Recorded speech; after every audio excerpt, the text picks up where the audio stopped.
What is chat?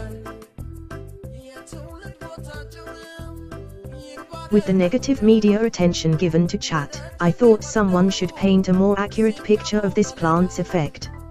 It is nothing like ecstasy and rather unlike methamphetamine as claimed by people at the DEA. Its psychoactive properties are much more mild, its effect not much more powerful than caffeine. About 2 years ago I came across chat at a local Ethiopian market. I bought 2 fresh bundles, knowing I may never stumble across this great opportunity again. I had been drinking alcohol earlier in the day and was feeling kind of tired and burnt out. On top of that, I was supposed to meet a client for our first business approach later on that evening. As that time approached, I was a bit worried I would be too tired and stoned to make a good impression on him. I had read chat makes you more social and talkative and is used socially. Sort of like alcohol. With this in mind, I thought I would give it a try. I began to roll 3 leaves at a time into quids. As the leaf entered my mouth, there was a sort of generic green plant material flavor. As I chewed the leaf, I noticed a powerful astringent flavor. It was as if my tongue felt dry, yet there was plenty of saliva. This rather strange flavor may be unpleasant at first, but you get used to it. I even like it. From first bite it took about 30 minutes for any effect. About every 10 minutes I started on a new quid.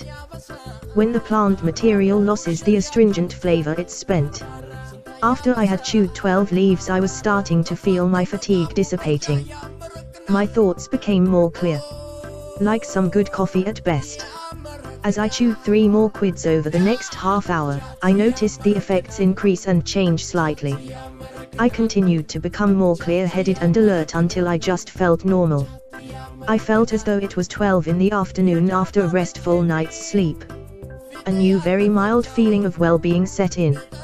No shaking, jaw clenching, dizziness, or uneasy stomach usually associated with stimulants. It was like a large dose of caffeine with no negative side effects. I then left and went to meet my client. The drive took 30 minutes and I had no problems driving at all. I would say I noticed very little in the way of becoming social. Nothing like a few drinks of alcohol. It's more like being just awake and alert, slightly more confident and able to pay attention. This makes one more likely to get deeply involved in the conversation. After 2 hours from the start, I began a slow, smooth return. By 3 hours or so I was totally finished the bundles over the next few days. In retrospect, I would have to say that chat's effects are almost unnoticeable. It's similar to coffee, but I think it better. I chewed the leaves and made it into a tea. Chewing leaves was always about the same as in the above experience. Taking 10 to get an effect and a plateau or rather ceiling of effect at about 20 to 25 large leaves. The tea was a bit stronger. Normal. No problem sleeping that night. I double brewed the tea in my coffee maker. The tea was maybe 45 or 50 leaves. It was the strongest dose of chat I got. It was not much different from the experience above, except I noted a hot flash for a while. I had taken the tea at 11 at night and yet I was sound asleep by 1 or 2. All the friends I shared chat with reported the same things as me or even less of an effect. Chat being illegal makes no sense to me. Maybe it would take out the coffee industry if it ever caught on. Another casualty of the war on drugs. So why is chat illegal in the US? Isn't alcohol and marijuana caused more damage to the society? Let's leave that question to you, the DEA, or the IRS. Thank you.